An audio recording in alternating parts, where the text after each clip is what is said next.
Sydney test மேட்சோட day 1ஓட கடைசி பால் கவர்ஜாவோட wicket எடுத்ததுக்கப்புறமா அந்த செலிப்ரேஷன் அப்படியே கட் பண்ணிவிட்டு தன்னை வம்புக்கு எடுத்த நான் ஸ்ட்ரைக்கில் நின்ன கோன்ஸ்டாஸுக்கு நேராக நடந்து போயிட்டு பார்த்து ஒரு முறைச்ச ஒரு பார்வை இருக்கே ஜஸ்பிரீத் பும்ரா கிட்ட இருந்து இது தாண்டா சினிமா அப்படிங்கிற மாதிரி இருந்தது. எஸ், இந்த ஒரு மொமெண்ட் அப்படிங்கிறது அந்த ஒரு நிகழ்வுங்கிறது அன்றைய நாளில் நடந்த கிரிக்கெட் அத்தனையும் மழுங்கடிச்சிருச்சு. பட் இந்த மொமெண்ட்டையும் பற்றியும் பேச போகிறோம், இந்த டேவை பற்றி அனாலிசிஸும் பண்ண போகிறோம். ரோஹித் சர்மா ஆப்ஸ் அவுட், அதாவது ரெஸ்டடுன்னு சொல்லியிருக்கிறாங்க, ரெஸ்டாக ட்ராப்பாங்கிறத பற்றி இதெல்லாம் பேசவும் போகிறோம். விராட் கோலி திரும்ப அவுட் சைட் ஏஜ்லேயே அவுட் ஆகிட்டு இருக்காரு, பேச போகிறோம். இந்தியன் டீமோட பேட்டிங் எப்படி இருந்தது, திரும்பவும் அம்பையர்ஸ் வந்து ஒரு மாதிரி கான்ட்ரவர்ஷியான ஒரு விக்கெட் ஒன்று கொடுத்துருக்குறாங்க, வாஷிங்டன் சுந்தருக்கு நிறைய விஷயம் இருக்குது. தென் டே 2 எப்படி இருக்க போகுதுங்கிறத பற்றி பேசவும் போகிறோம். அது மட்டும் கிடையாது, black sheep digital award 2025 favourite sports channel கேட்டகரியில் நம்ம கிரிக்கானந்தா சேனல் நாமினேட் ஆகியிருக்குது. நீங்கள் பிளாக் ஷீப் டிஜிட்டல் அவார்டை செலக்ட் பண்ணி அண்ட் கீழே கடைசியில் ஃபேவரட் ஸ்போர்ட்ஸ் சேனல் அப்படிங்கிற கேட்டகரியில் போயிட்டீங்கன்னா கிரிக்கானந்தா அப்படிங்கிற நம்ம சேனல் இருக்கும். நீங்கள் ஒவ்வொரு நாளும் உங்களோட ஓட்டை செலுத்தலாம். நீங்கள் மட்டும் இல்லாமல் உங்களோட ஃப்ரெண்ட்ஸ், ஃபேமிலி, சொந்தக்காரங்க யாராக இருந்தாலும் அவங்கள ஓட்டு போட சொல்லலாம். அண்ட் உங்களோட பொன்னான வாக்குகளை கிரிக்கானந்தாவுக்கு எனக்கு செலுத்தி வெற்றி பெற செய்யுமாறு தாழ்மையுடன் கேட்டுக்கொள்கிறேன். நம்ம அனாலிசிஸ்க்குள்ள போகலாம். ஜெனரல் லேடிஸ் அண்ட் ஜென்டில்மேன், இந்த ஐசிசி வேர்ல்ட் டெஸ்ட் சாம்பியன்ஷிப் 2025 இந்திய tour of Australia 2024-2025 Border Gavaskar trophy 2024-2025 good bad அக்லியில் சிட்னியில் நடந்துகிட்டு இருக்கக்கூடிய ஆஸ்திரேலியா வர்சஸ் இந்தியா 5வது டெஸ்ட் மேட்சோட டே 1ஓட analysis and review and day 2ஓட ப்ரீ அனாலிசிஸ் பார்க்க வந்திருக்கிறீங்க. முதல்ல நம்ம எதுலேருந்து ஆரம்பிக்கலாம், பும்ரா வர்சஸ் கோன்ஸ்டாஸ், அதுலேருந்து ஆரம்பிக்கலாம். அதுக்கப்புறம் ரோஹித் சர்மா அந்த டெஸ்ட் மேட்ச்சில் ஆடாத பற்றி நம்ம டிஸ்கஸ் பண்ணுவோம்.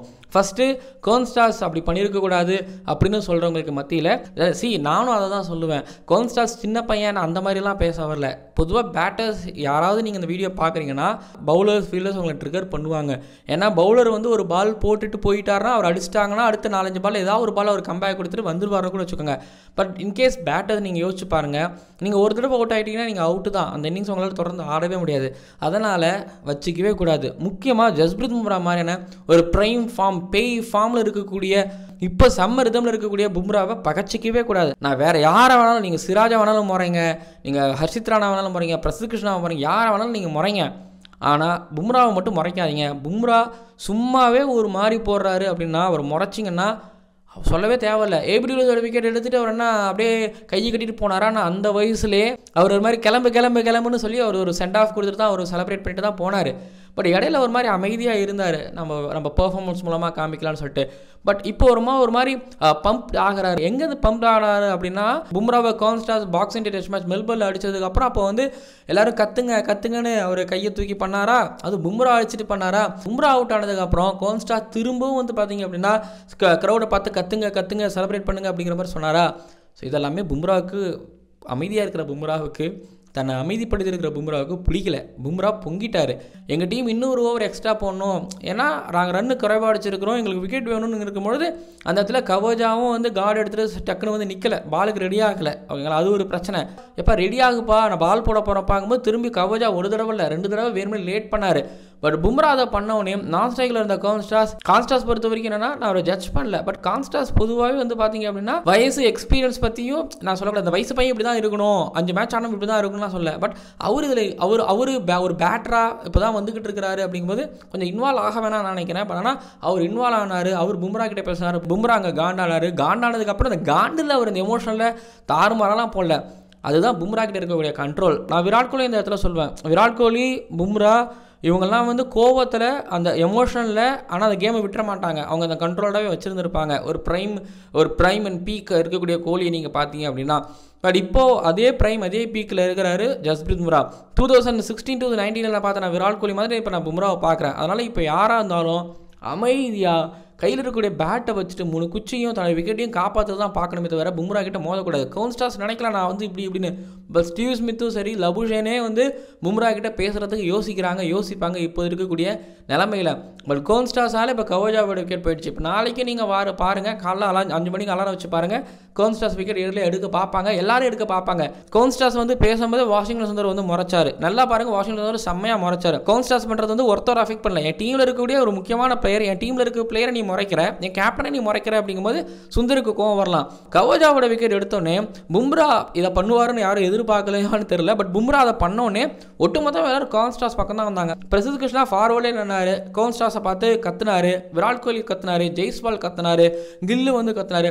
எல்லாரும் ஒரு மாதிரி பம்ப் ஆகிட்டாங்க. ஜடேஜாவுக்கு புரிஞ்சிச்சு, ஜடேஜா மாதிரி சைடில் சிரிச்சுட்டு வந்தார், புரிஞ்சிச்சு அங்கே இருக்கிற நிலைமை அவர் புரிஞ்சிக்க முடியுது, பார்க்க முடியுது. அண்ட் பும்ரா கத்திட்டு திரும்ப ஏதோ சொல்லு, அவங்ககிட்ட சொல்லு, நான் யார் தெரியுமா அப்படிங்கிற மாதிரி சொல்லுங்கிற மாதிரி அவர்கிட்ட சில பல வார்த்தைகள் ஸ்பிளிட் ஆகிடுச்சு. இது ஃபைன் போடுவாங்களா அப்படின்னு கேட்டிங்கன்னா கண்டிப்பாக இருக்கும், பனிஷ்மெண்ட் இருக்குன்னு தான் நான் நினைக்கிறேன். பும்ராவை சிக்ஸர் அடிங்க, என்ன வேணாலும் பண்ணுங்க, ஆனால் பும்ராவை சீண்டாதீங்க. இப்போ அவர் கேப்டன் ஆகிட்டார், இப்போ அது அவரோட டீமாக ஆச்சு. என் டீமில் இருக்கக்கூடிய ஆளை சீன்ற என்ன சீன்ற. இப்போது சொல்லவா வேணும், காலைல டாஸ் போடுறதுக்கு நான் வரேன், எனக்கு எக்ஸ்ட்ரா கேப்டனுங்கிற ஒரு ப்ரெஷர் வருது, என் டீம் பிளேயர் சரியாக பேட் பண்ணலை, திரும்ப நான் வந்து பேட் பண்ணுறேன், ஒரு ப்ரெஷர் எடுத்துக்கிறேன், கம்மியான ஸ்கோர் அடிக்கிறேன், திரும்ப நான் பவுல் பண்ண வரேன், எனக்கு விக்கெட் வேணும், திரும்ப நீ எந்த நேரத்தில் என்ன சீண்டும் போது நான் அதை தான் பண்ணுவேன். கேப்டன்சி பண்ணுறியா, பண்ணுறேன், பவுலிங் போட்டு விக்கெட் எடுத்துக்கிறியா, எடுக்கிறேன், பேட்டிங் பண்ணுறியா, பண்ணுறேன், எல்லாத்தையும் பும்ரா பண்ணுறாரு. ஸோ அவ்வளோ ஸ்ட்ரெஸ் இருக்கும் போது இப்படிலாம் பண்ணால் பும்ரா அப்படி தான் இருக்க தான் செய்வார். பும்ரா அதுதான் பண்ணிக்கிட்டு இருக்கிறாரு. இப்போ சிம்பிளான ஒரு விஷயம் தான், கான்ஸ்டாஸை கூப்பிட்டு அவங்க டீம் பிளேயர்ஸ் எல்லாம் இங்கே வேறு அமைதியாக இரு. இப்போ ஜெய்ஸ்வால் வந்து பால் ஸ்லோவாக வருதுன்னு சொன்னதுக்கப்புறம் ஸ்டார்க்கு அதுக்கப்புறம் அவர் பாருங்கள் கன்சிஸ்டண்ட்டாக விக்கெட் எடுத்துகிட்டு அந்த ஒரு ட்ரிகர் தான் தேவைப்பட்டுச்சு. நாளைக்கு காலைல பாருங்கள் கான்ஸ்டாஸ் வர்சஸ் பும்ரா செம்மையாக இருக்கும். ஓகேங்க, இந்த பும்ரா வர்சஸ் கான்ஸ்டாஸ் அந்த கான்ட்ரவர்சி அந்த பிரச்சனையை தூக்கி ஓரமாக வச்சுட்டு டே 1 அனாலிசிஸ் பண்ணுறது நிறைய இருக்குதுங்க. ஃபர்ஸ்ட் ஆஃப் ஆல் இன்றைக்கி வந்து ஸ்கோர் போர்டில் வந்து ஸ்கோர் ரொம்ப கம்மியாக தான் போட்டிருக்கிறாங்க, 185 தான் போட்டிருக்கிறாங்க அப்படிங்கிற மாதிரி நீ யோசிக்கலாம். பட் இதில் கொஞ்சம் அதிகமாக பார்க்குறேன். ஏன் சொல்கிறேன்னா, பிச் யூஸ்வலாக இருக்கக்கூடிய சிட்னி பிச் மாதிரி இல்லை. நம்ம ப்ரிவியூவில் சொல்லியிருப்போம், பிச் கியூரேட்டர் வந்து 7 மில்லிமீட்டர் வந்து புல்லை விட்டுருக்குறாங்க, வளர விட்டுருக்குறாங்க, கிராஸை மேலே விட்டுருக்குறாங்க, வாட்டரிங்லாம் பண்ணியிருக்கிறாங்க. இந்த பொதுவாக இதெல்லாம் பண்ணுறது தான். பட் இதெல்லாம் பண்ணதுனால யூஸ்வல் ஒரு சிக்னிஃபிகண்ட் இல்லாமல் ப்ளஸ் இன்னொரு விஷயமும் நடந்திருக்குது. என்ன நடந்திருக்குது அப்படின்னா, கிராக்ஸ் அங்கங்கே ஓப்பன் ஆகிருக்குது, ஆடுறதுக்கு கொஞ்சம் கஷ்டமாக இருக்குது. சில இடங்களில் ஒரு மாதிரி பவுன்ஸ், நீங்கள் நிறைய பேர் அடி வாங்குறாங்க, நீங்கள் பார்த்துருப்பீங்க. ரிஷப் பண்ட் எவ்வளோ அடி வாங்கினாரு தெரியுங்களா, கவர்ஜ் அடி வாங்கினது, பாக்ஸில் அதாவது கார்டில் வந்து பார்த்தீங்கன்னா வாஷிங்டன் அடி வாங்கி அது உயிரே போயிருந்துருக்கும். ஐயோ அப்படி அடி வாங்கினார், எல்லாரும் அடி வாங்கினாங்க. சிராஜுக்கு தாடையில் அடி விழுந்துச்சு. இருக்கிறதுலே அதிகமாக அடி வாங்கினது யாருன்னா ரிஷப் பண்ட் தான். இடுப்பில், தலையில், ஹெல்மெட்டில் அப்படி அடிச்சு ஸ்டார்க் போட்ட 140 145 போகிறாரு. அதெல்லாம் வேறு மாதிரிங்க. இந்த பிச்சில் ஆடுறது ரொம்ப கஷ்டம், கணிக்கிறது ரொம்ப கஷ்டம். ஏன்னா பால் நேராக வருமா, டீவியேட் ஆகுமா அப்படிங்கிறதுனால இதில் ஆடுறது ரொம்பவே கஷ்டமாக இருந்துச்சு. எனக்கு என்னமோ இது அன்பிளேயபிளாக இருக்குது. ஒரு மாதிரி கொஞ்சம் நல்லா விளையாடுற கண்டிஷனில் இருந்துச்சு வைங்களேன். கேஎல் ராகுலும் விக்கெட் விட்டு இருந்திருக்க மாட்டார், அதே போல் விராட் கோலி விக்கெட் விட்டு இருந்திருக்க மாட்டார், பண்ட்டும் வந்து தூக்கி அந்த ஷாட்டுக்கு போயிருந்துருக்க மாட்டார். நீங்கள் சொல்லலாம் கிரிக்கானதா என்ன பண்ட் அடிச்சது அவுட் ஆகிட்டு இப்போ நீங்கள் இதுக்கு மட்டும் அப்படின்னு சொல்லலாம். பட் இதுக்கு முன்னாடி இருந்த கண்டிஷன்ஸ் வேறு, இப்போ சுச்சுவேஷன் ஒரே மாதிரி தான். ஆனால் இப்போ இருக்கக்கூடிய கண்டிஷன்ஸ், அதாவது பிச் அப்படிங்கிறது வேறையாக இருக்குது. இந்த மாதிரியான பிச்சதில் வந்து பார்த்தீங்கன்னா ஏதாவது லூஸ் பால் கிடைச்சா அதை வந்து பெருசாக எடுத்துகிட்டு போகணும் அப்படிங்கிற மாதிரி தான் வந்து பார்ப்பாங்க, பண்ணணும். அதை தான் அவர் பண்ணிட்டு இருந்தார். பொறுமையாக ஆடி தென் பெருசாக 2 ஷார்ட்ஸ் போட்டார், ஸ்டெப் அவுட் பண்ணிலாம் அடித்தார், பார்க்க முடிஞ்சது. நேத்தனில் எனக்கு அகேன்ஸ்டாக பேக் ஃபுட்டில் போயிட்டு ஆனார், ஃப்ரண்ட் ஃபுட்லேயும் ஆனார்லாம் பார்க்க முடியுது. பட் அவருக்கு பால் ஸ்காட்டி பாலன் ஷார்ட்டாக ரவுண்டு விக்கெட்டில் போடும்போது அவர் கிளியர் பண்ண பார்த்தார். பட் அன்ஃபார்ச்சுனேட்லி கிளியர் பண்ண முடியல. ஏன்னா ஒரு பேட்டர் ஆடும் பொழுது அவனுக்கு வந்து பிச்சு ஒரு மாதிரி பிச்சு மேலேயே கவனம் இருக்கும், எந்த லைனில் லெங்க்த்தில் போட போகிறாங்கிறதுலேயும் கவனம் இருக்கும். 2-3 இதில் நிறைய விஷயத்தில் கவனம் இருக்குங்கிறதுனால அங்கே ஆடுறது கஷ்டம். ஆனால் சுப்மன் கில் வந்து லஞ்சுக்கு கடைசி பாலுக்கு முன்னாடி அவுட் ஆனதெல்லாம் அதெல்லாம் கண்டிப்பாக க்ரைம் தான். ஏன்னா ஃப்ரண்ட் ஃபுட்டில் குட் லெங்க்த்தில் அந்த பால் வருது, அது எடுக்கிறாரு, ஃப்ரண்ட் ஃபுட்டில் போகிறாரு, டிஃபென்ஸுக்கு போகணுமா கேள்வி. இப்போ பேட்டை விட்டுருக்கலாம். அவர் பால் ஓவர் டர்ன் ஆகும்போது பேட்டில் விடும்போது ஸ்கொயராக விடுறாரு, அது மிடு விக்கெட் லாங் ஆன் பக்கம் விடும்பொழுது ஒரு வேளை பேட்டில் பட்டாலும் திக் அவுட் சைடேஜ் ஆகி தேர்ட் மேன் பக்கம் தான் போகும், கல்லி கிழிச்சு தான் போவாங்க, ஃபீல்டர் இருந்திருக்க மாட்டாங்க. அப்போ எனக்கு தெரிஞ்சு கில்லோட பேட்டிங் பிரச்சனை, ஆமாம் அந்த இடத்துல பிரச்சனையை பண்ணி விட்டுட்டு போயிருக்கிறாரு. விராட் கோலியை பொறுத்த வரைக்கும் வந்தால் சுட்டா செத்தா ரிப்பீட்டு. ஸோ அது தொடருது, அதாவது அவுட் சைட் ஆஃப் பால் இல்லை அவுட் சைடேஜ் வந்து தொடர்ந்து ஆகிக்கிட்டே இருக்கிறது எனக்கு புரியுது. பெர்த்தில், ஆடிலையில், எம்சிஜியில் எனக்கு தெரிஞ்சு பெர்த் ஃபஸ்ட் இன்னிங்ஸு, ஆடிலைலையும் இது மாதிரி ஃபஸ்ட் இன்னிங்ஸ் செகண்ட் இன்னிங்ஸாக எனக்கு தெரியல, மறந்து போச்சு. இப்போ சிட்னியில் ஃபஸ்ட் இன்னிங்ஸு இதே போல் ஒரு மாதிரி பால் நல்லா எழும்பி வரும், ஃப்ரண்ட் ஃபுட் பேக் ஃபுட் போகிறதாங்கிற ஒரு குழப்பத்திலே வந்து பார்த்தீங்க அப்படின்னா டக்குன்னு கை வந்து டிஃபென்ஸுக்கு போவோம், எட்ஜ் எடுக்கும், அவுட் ஆகிறாருல விராட் கோலி. இது தொடர்ந்துக்கிட்டே இருக்குது. பட் ஆனால் இன்றைக்கி எடுத்துக்கிட்டிங்க அப்படின்னா 106 பால் ஒரு 40 run partnership Virat Kohli and கில்லுக்கிட்ட இருந்து. ஓகே, அது ஒரு மாதிரி நல்லா தான் இருந்துச்சு, எடுத்துகிட்டு போயிருக்கலாமே அப்படின்னு நீங்கள் சொன்னாலும் பிச்சு இருக்கக்கூடிய கண்டிஷனில் விராட் கோலியோட டிஃபென்ஸு, விராட் கோலியோட ஃப்ளிக்கு ஒரு மாதிரி இருந்துச்சு. இன்னொரு பக்கம் பண்ட்டு ஜடேஜா அவங்க வந்து 150 பால் பிடிச்சாங்க. முடிஞ்ச அளவுக்கு இந்தியன் பேட்டர்ஸ் வந்து பார்ட்னர்ஷிப்பை பில்டு பண்ணணும், எடுத்துகிட்டு போகணுங்கிறத பார்த்தாங்க. ஆனால் ஆஸ்திரேலியன்ஸ் நல்லா போட்டாங்க, ஓகே அது ஒரு பக்கம் இருந்தாலும் பட் பிச்சோட அசஸ்மெண்ட் அவங்களுக்கு கொஞ்சம் கை கொடுத்துங்கிறதுனால ஸ்கோர் பண்ண முடியலங்கிறதுனால இந்தியன்ஸோட பேட்டர்ஸ் கொஞ்சம் 2 கஷ்டப்பட்டாங்க. பட் இதே மாதிரியான கஷ்டம் நாளைக்கு இருக்கும் நான் நினைக்கிறேன். இந்த கிராஸஸ் பெருசாக காயவும் காயாது. ஏன்னா வெதர் ஃபார்காஸ்ட் எடுத்துக்கிட்டிங்க அப்படின்னா மழையாக தான் இருக்குது, வெயில் ரொம்ப பெருசாக அடிக்கவே இல்லை. இப்போ நாளைக்கு ஒரு வெயில் வந்ததுனா தான் ஆஸ்திரேலியாவுக்கு பேட் பண்ணுறதுக்கு ஒரு அட்வான்டேஜாக இருக்கும். ஸோ அப்படி ஒரு வேளை இருந்ததுன்னா நாளைக்கு ஃபுல்லாக பேட் பண்ணாங்களே ஆல்மோஸ்ட் முடிஞ்சிச்சு. திருப்பி இந்தியா பேட் பண்ண வரும்போது கிளைமேட் நல்லா க்ளவுட்லாம் மூடி பேட் பண்ணுறது ரொம்ப கஷ்டமாயிரும். ஆனால் கடைசியாக வந்து சுந்தர் 2-4 ஒன்று அடித்தார். பும்ரா வந்து அவருக்கு பங்குக்கு 6-4லாம் அடித்தார். பிரசித் கிருஷ்ணா அவரோட பங்குக்கு அடித்தார். கடைசியாக டைல்ஸ்லாம் சேர்ந்து எல்லாரும் சேர்ந்து ஒரு 20-30 ரன் வந்து சேர்த்தாங்க. எல்லாம் அந்த கௌரவமாக 185 கௌரவம்னு சொல்ல முடியாது. பட் ஆனால் அந்த 185 கூட வந்திருக்க முடியாது. ஸ்காட்டி பாலண்ட் எடுத்துக்கிட்டிங்க அப்படின்னா எப்படியும் பாருங்களேன், அவர் வந்து இப்போ ஜோஷ் ஆஷ்வில்ட் வந்ததுக்கப்புறம் அவரை பெஞ்ச் பண்ணிடுவாங்க. இந்த 3 பேருக்குள்ளே அவரால் வரவே முடியல. ஆனால் இவரோட இம்பேக்ட் இந்த மேட்ச் ஆட வைக்கிறாங்க. அடுத்த மேட்ச் எப்போலாம் தெரியாது. ஆனால் அடுத்த மேட்ச் நான் ஆடுவேன், எப்போவாவது ஒரு தடவை ஆடுவேன். ஆனால் அப்போ வந்து என்னோட இம்பாக்டை கொடுப்பேன். டெபியூ ஆரம்பிச்சதுல இந்த டெபியூவில் எம்சிஜியில் நல்லா போட்டதுல இந்த 6 விக்கெட் 7 விக்கெட் எடுத்ததுலேருந்து கன்சிஸ்டண்டாக மேட்ச் கிடச்சிருக்கா கிடையாது. பட் ஆனால் இந்தியாவில் வந்துட்டு அவரோட பவுலிங் ஆபத்து வாங்கவனாக இருக்குது. தென் அந்த லைனை பிடிச்சி சறுக்குன்னு போட்டுட்டு இருக்கிறாரு. ஸ்காட்டி பாலண்ட் எனக்கு பேட் கமின்ஸ் வந்தாருன்னா ஒரு பயம் இருக்கும். ஓகேங்களா, டவுன் த லெக் சைட் போடுவார், இல்லைனா ஒரு ஷார்ட் பால் போடுவார், ஸ்டெம்புக்கு போடுவார். அந்த அவர் வந்தாலும் ஒரு விக்கெட்டுக்கான ஒரு அறிகுறி இருக்கும், ஒரு பயம் இருக்கும். அவர் நம்ம ஒரு ஆப்பனண்ட்டாக பார்க்க முடியுது. அதே போல் தான் பேட் கமின்ஸ் பார்த்து ஸ்காட்டி பாலண்ட் பண்ணிகிட்டு இருக்கிறாரு. ஸ்காட்டி பாலண்ட் நிறைய டெஸ்ட் மேட்சஸ் ஆடுறதுக்கு தகுதியானவர். பட் என்ன பண்ணுறது, மிச்சல் ஸ்டார்க், பேட் கமின்ஸ், ஜோஷ் ஆஷ்வில்ட் இவங்க இருக்க பொழுது இவரால் உள்ளே வரவும் முடியறதுங்கிறது தான் இருக்கக்கூடிய பெரிய பிரச்சனையும். நேத்தன் லைன் இழுத்து பிடிச்சி போட்டு கில்லை எடுத்ததும் அது ஒரு மாதிரி இன்னிங்ஸ் சேஞ்சிங் ஒரு மொமெண்ட்டாகவும் நான் பார்க்குறேன். ஓகேங்களா, பட் நான் திரும்ப சொல்கிறேன், இந்தியன் பேட்டை சும்மா சொல்லக்கூடாது, ஓரளவு ஃபைட் பண்ணாங்கிறது தானே, நல்லாவே ஃபைட் பண்ணாங்க. ஒரு பக்கம் ஆஸ்திரேலியன் டீம் சைட்லேருந்து நான் அவங்களுக்கு பிச்சு அசிஸ்ட் பண்ணிச்சு, அவங்களும் அந்த கன்சிஸ்டண்டாக லைனில் பிடிச்சி போட்டுக்கிட்டே இருந்தாங்க. கொஞ்சம் இழுத்தாங்க, ஷார்ட் பால் நிறைய போட்டாங்க. ஷார்ட் பால் டெக்னிக் நிறைய இருந்துச்சு. பிச்சு ஒரு மாதிரி எகுறதுங்கிறதுனால தெரிக்குதுங்கிறதுனால நிறைய ஷார்ட் பால்ஸ் அவங்க ரிப் கேஜில், அதுக்கப்புறம் கொஞ்சம் கழுத்துக்கு நேராக இதெல்லாம் போட்டு அவங்களும் ட்ரை பண்ணாங்க, பண்ணாமலாம் கிடையாது. ஆனால் பண்ணி இந்தியாவை அவங்களால கிட்டத்தட்ட வந்து ஒரு 70-80 ஓவர் பிடிக்க வச்சு அப்புறம் தான் 180 தான் ஆல் அவுட் பண்ண முடியுது. இந்தியாவில் 80 ஓவர் பேட் பண்ண முடியுதுன்னா 80 ஓவரில் பெரிய ரன் ஸ்கோர் பண்ணிடலாம். விக்கெட் போச்சு, பிச்சில் வந்து பார்த்தீங்கன்னா பேட்டத்துக்கு பெருசாக இல்லைங்கிறது ஒரு விஷயம். என் கண்ணுக்கு அப்படி தான் தெரிஞ்சு, உங்கள் கண்ணுக்கு நீங்கள் மறக்காமல் தெரிவிங்க. பட் டே 3 தாண்டிச்சுன்னா கிராக்ஸ் இன்னும் கொஞ்சம் ஓப்பன் ஆகும் பட்சத்தில் ஸ்பின்னர்ஸுக்கு ஒரு அட்வான்டேஜ் இருக்குது. ஆனால் வந்தோடனே நிதிஷ்குமார் ரெட்டி போனார் பாருங்க, அதெல்லாமே பெரிய க்ரைமு. ஏன்னா நிதிஷ்குமார் ரெட்டின்னு ஒரு 20-30 ரன் அடிச்சிருந்தாருன்னு வைங்களேன், அசால்ட்டாக ஒரு 230-240 வந்திருக்கும். பின்னாடி இருக்கவங்களுக்கு ஒரு கான்ஃபிடன்ஸ் கிடச்சிருக்கும். பட் நிதிஷ்குமார் ரெட்டியும் வந்தனே போனார். பட் ஸ்காட்டி பாலண்ட் வரும்போது விக்கெட்டுக்கான வேலையை வந்து உருவாக்கிட்டு போயிட்டே இருந்தார். ஒரு இடத்துல ஹேட்ரிக் விக்கெட் எடுப்பாராங்கிற மாதிரியெல்லாம் ஒரு கேள்வியில் எழுந்துக்கிட்டு இருந்தது. ஸோ அப்படி ஸ்காட்டி பாலண்ட் பவுலிங் போட்டிருக்காரு. ஸ்காட்டி பாலண்ட் ரொம்ப இம்ப்ரெஸ் பண்ணுறாரு. எஸ்பெஷலி விராட் கோலியை பல தடவை எடுத்துட்டார் அவர் டெபியூ ஆனதுலேருந்து. டே பற்றி பேசும்பொழுது இந்த டேவில் ரொம்ப முக்கியமான ஒரு நாள். ஏன்னா அரசு பரசலாக இல்லாமல் நேற்றுலேருந்து ரோஹித் சர்மா வந்து இட்லி சாப்பிட்டார், தூங்கினார், ரோஹித் சர்மா ப்ராக்டிஸ்க்கு வந்தார், வரல, ஹெல்மெட் மாட்டினார், இப்படின்னு பேசிக்கிட்டு இருக்கும்போது அவர் வந்து 5th டெஸ்ட் மேட்ச்சில் ஆட மாட்டார், பும்ரா தான் கேப்டனுங்கும் போது நம்ம இதை பற்றி எதுவும் வாய் திறக்கல. ஏன்னா அது ரொம்ப சின்ன விஷயம் கிடையாது, ரொம்ப பெரிய ஒரு விஷயம். இந்த வீடியோவில் நான் குட்டியாக பேசுகிறேன், அடுத்து ஒரு வீடியோவில் ரொம்ப அதிகமாகவும் பேசுகிறேன். பட் ஒரு விஷயத்தை சொல்லிக்கிறேன், ரோஹித் சர்மா சரியான ஒரு முடிவு தான் எடுத்துருக்கிறாரு. என்ன பொறுத்த வரைக்கும் ரோஹித் சர்மா சரியான ஒரு முடிவு தான் எடுத்துருக்கிறாரு.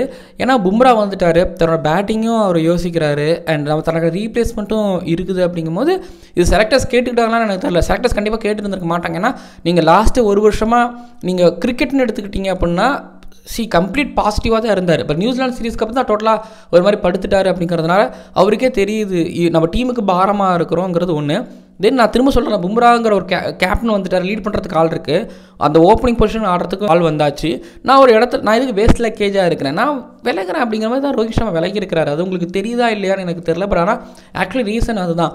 இன்னொன்று ரோஹித் சர்மா விளையாடுறது ரோஹித் சர்மாவுக்கு பிடிக்காமல் கூட இருக்கலாம், கம்ப்ளீட்டாக பிடிக்காமல் இருக்கலாம். இது செலக்டர்ஸ் கேட்குறதுக்கு முன்னாடி, கோச் சொல்கிறதுக்கு முன்னாடி அவராக போவாருங்க, அவங்களா போவாங்க. ஏன்னா தெரியும், ஒரு ஸ்போர்ட்ஸ் பர்சன் எப்படி நம்பிக்கையை விடலாம் இல்லைங்க. ஒரு கட்டத்தில் அவங்களுக்கே தெரியும், ரைட்டு நம்மளுக்கு இப்போ லைட்டாக விலகி இருக்கிறது நல்லதுங்கிறது மாதிரி தோணும். பட் அதை தான் பண்ணியிருக்கிறாரு. பட் இன்னொரு வீடியோவில் நம்ம இன்டெப்த்தாக நிறைய பேசலாம், தனி வீடியோவாக பேசணும். ஏன்னா ரோஹித் சர்மா நீங்கள் நினைக்கிற மாதிரி அவ்வளோ மோசமாக ஒன்று டெஸ்ட்லாம் ஆடிட்டு டெஸ்ட் கிரிக்கெட்லாம் வந்து லீட் பண்ணிட்டுலாம் போகவும் இல்லை, பண்ணியிருக்கிறாரு, ஓரளவு பண்ணியிருக்கிறார். அப்போ அதோட காரணத்தை நம்ம பேசுவோம். பட் டே 1ஓட குட் பேட் அக்லி மூமெண்ட்னா கான்ஸ்டாஸ் வந்து கன்சிஸ்டண்ட்டாக வந்து பும்ரா கிட்ட பேசின அந்த ஒரு மூமெண்ட் நான் சொல்லுவேன். அதுக்கப்புறம் குட்டுனா நடந்ததுலே எனக்கு பிடிச்ச அந்த கடைசி moment, yes of course Bumrah versus Konstas, அந்த மூமெண்ட்டே சொல்லுவேன். ஸோ டெஸ்ட் கிரிக்கெட் அது மாதிரி ஃபயராக ஆகிருச்சு. பட் பேட் அப்படின்னா எனக்கு அம்பையர்ஸோட டெசிஷன்ஸில் பேடு தான் சொல்லுவேன். எஸ் சுந்தருக்கு கொடுத்ததுலாம் கிடையாது, அதில் கொஞ்சம் கையாண்ட விதத்தை தான். இப்போ நான் திரும்ப அந்த டாப்பிக்குள்ளே நான் வரேன். ஓகேங்களா, இதை பற்றி பேசணும் தான். என்னன்னா நான் வந்து சுந்தருக்கு அவுட்டு கொடுத்ததை பற்றி நான் தப்புலாம் சொல்ல மாட்டேன். என்ன பிரச்சனை ஆயிடுச்சுன்னா லாஸ்ட் மேட்ச் ஜெய்ஸ்வாலோட க்ளவ்வில் பட்டு பால் டிவேட் ஆச்சு ஓகேங்களா. ஆனால் இருக்கக்கூடிய ஆன்ஃபீல்டு அம்பையருக்கு 2 பேருக்குமே வந்து பார்த்தீங்கன்னா அது தெரியல.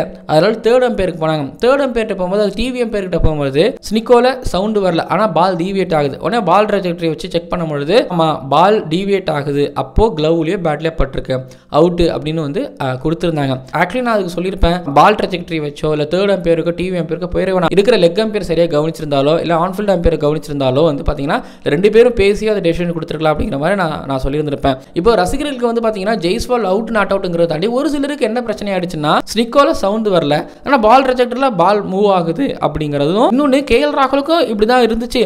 ஆனால் டிவி அம்பையர் பால் ட்ராஜெக்டரி வச்சு போய் பார்க்கலையே, ஆகாஷ் தீப்புக்கும் பார்க்கலையே அப்படிங்கிறதா கோவமாக இருந்தது. ஒரு 3 நாள் அது அடங்கிச்சான்னா இல்லை. திரும்பி சிட்னிக்கு வரும்பொழுதும் அதே போல் சந்தேகம். வாஷிங்டன் சுந்தருக்கு வந்து பால் டிவியேட் ஆச்சானா லைட்டாக அது ஓரளவு டிவியேட் ஆன மாதிரி இருந்தது, க்ளவுவில் பட்டு தான் லைட்டாக பட்ட மாதிரி இருந்தது. பட் இது தடவை ஸ்னிக்கோவில் செக் பண்ணும்பொழுது அப்பயும் ஒரு மாதிரி கொஞ்சம் சந்தேகத்துக்கிடமாக தான் இருந்துச்சு. பட் அவுட்டுன்னு கூட நீங்கள் வச்சுக்கோங்க, ஆக்சுவலி அது அவுட்டு தான். ஆனால் பால் ட்ராஜெக்டரி வச்சு திரும்ப கொஞ்சம் ரசிகர்களுக்கு ஒரு குழப்பம் இல்லாமல் காமிச்சிருக்கலாம். ஏன்னா சுந்தருக்கு அது நாட் அவுட் மாதிரி தான் தெரிஞ்சது, அவரும் ஒரு நாட் அவுட்டாக தான் அது வந்து அதை ஃபீல் பண்ணார். பட் எனக்கு பார்க்கும்பொழுது அது க்ளவுவில் பட்ட மாதிரி எனக்கு ஆரம்பத்தில் இருந்தது. ஸோ அது அவுட்டு தான். நான் எங்கள் அம்பையர்ஸுகள் பொறுத்த வரைக்கும் என்ன மனநிலையில் இருக்கிறாங்க, நான் அம்பையராக இருக்கிறேன், எனக்கு திருப்திகரமாக இருக்குது. எனக்கு திருப்திகரமாக வராத வரைக்கும் நான் ஒரு பால் ட்ராஜெக்டரி வச்சோ இல்லை ஹாட்ஸ்பாட்டோ வச்சு செக் பண்ணுவேன். ஆனால் எனக்கு திருப்தியாச்சு. ஃபேன்ஸ் நீங்கள் திருப்தி ஆகுங்க, ஆகலைன்னா போங்க பரவாயில்ல அப்படிங்கிற மாதிரி இருக்காங்களான்னு தெரியல. ஆடுற பிளேயர்ஸுக்கும் அண்ட் ஆப்பனண்ட்டோட கேப்டனுக்குமே வந்து என்ன நீங்கள் பால் ட்ராஜெக்டரி அதுக்கு முன்னாடி யூஸ் பண்ணி அதோட யூஸ் பண்ணல அப்படிங்கிற மாதிரி ஒரு கேள்வி கேட்குற மாதிரி இருக்கும்போது தான் வந்து எனக்கே அது ஆக்வர்டாக இருந்தது. எனக்கு அந்த கேள்வி தான் இருக்குது. பட் தேர்ட் அம்பையருக்கு சந்தேகம் போயிடுச்சுன்னா ஓகே நினச்சிக்கிறாரு நான் நினைக்கிறேன்.